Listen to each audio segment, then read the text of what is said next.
আন্তর্জাতিক মাতৃভাষা দিবস পালন হলো দুর্গাপুরে। দুর্গাপুরে সৃজনের প্রেক্ষাগৃহে দুর্গাপুর মহকুমা ও তথ্য সংস্কৃতি দপ্তরের উদ্যোগে প্রতি বছরের ন্যায় এই বছরও আন্তর্জাতিক মাতৃভাষা দিবস পালন হলো। ভাষা দিবস অনুষ্ঠানে উপস্থিত ছিলেন দুর্গাপুর মহকুমা শাসক সৌরভ চ্যাটার্জি, দুর্গাপুর হাসপাতালের সুপার ধীমান মণ্ডল সহ অন্যান্য আধিকারিকরা। মহকুমা শাসক এদিন তার বক্তৃতায় আন্তর্জাতিক ভাষা দিবসে আন্তর্জাতিক মানে বাংলা ভাষার যে পরিষদ বৃদ্ধি পাচ্ছে তার সম্পর্কে সকল ছাত্রছাত্রীদের অবগত করেন। তিনি বলেন, ভাষাকে আমাদের মর্যাদা দিতে হবে, সম্মান করতে হবে। প্রতি বছর তথ্য সাংস্কৃতিক দপ্তর যে ভাষা দিবসের অনুষ্ঠানের আয়োজন করে থাকে তা সাধুবাদযোগ্য। দুর্গাপুর তথ্য সংস্কৃতি দপ্তরের আধিকারিক বলেন, আমরা প্রতি বছর ভাষা দিবসের অনুষ্ঠান উদযাপন করে থাকি।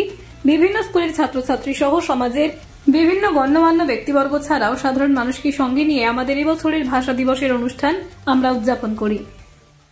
মাতৃভাষা দিবসকে স্মরণ করেছেন।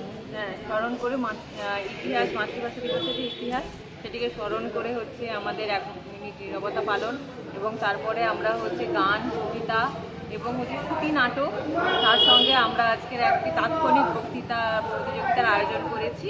এবং সর্বশেষে সবাই সম্মিলিতভাবে আজকের আমাদের মাতৃভাষাকে স্মরণ করার মাধ্যমে আমরা যাতে প্রত্যেক বছরের প্রত্যেকটা দিন আমাদের এই মাতৃভাষাকে গুরুত্ব দিতে পারি এবং মাতৃভাষার সম্মান করতে পারি, সেই সঙ্গে আমরা এই দিবসটি পালন করছি এবং প্রত্যেক বছরও আমরা এইভাবে পালন করছি। অতিথি হিসাবে কেউ এসেছিলেন? অতিথি হিসাবে আমাদের সঙ্গে আমাদের মাননীয় মহকুমা শাসক ডক্টর সৌরভ চ্যাটার্জি মহাশয় উপস্থিত ছিলেন, এবং হচ্ছে আমাদের এসবি হসপিটালের সুপারিনটেন্ডেন্ট ধীমান মণ্ডল সাহেব।